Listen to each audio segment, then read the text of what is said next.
تاجا ولا ذهبا. هززت نخل القوافي باسم مريمها، وكنت عيسى عليه الساقطت رطبا.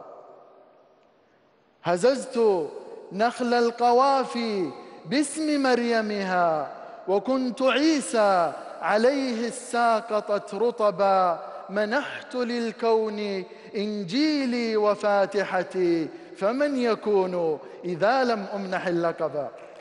شكرا لك وبالتوفيق إن شاء الله محمد أبو شرارة. والآن كما تعودنا سنتوقف مع بعض التغريدات والآراء والتعليقات التي وصلتنا عبر تويتر. فعبد الله ولد عمار من موريتانيا وجمهور الشعر الخاص بموريتانيا أوجه له تحية كبيرة فعلا. برازيل الشعر ستخطف اللقب الثاني عن طريق ولد باللعمش، يعني نتمنى فعلا التوفيق لولد باللعمش فهو يستحق.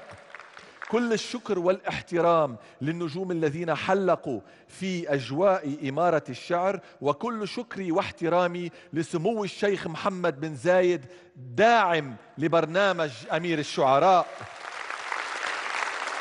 هناك أيضا تغريدة تقول: أكفنا بالدعاء مرفوعة لك وبردة للشعر صبينا الأسمر هشام الصقري. أكيد بالتوفيق لهشام.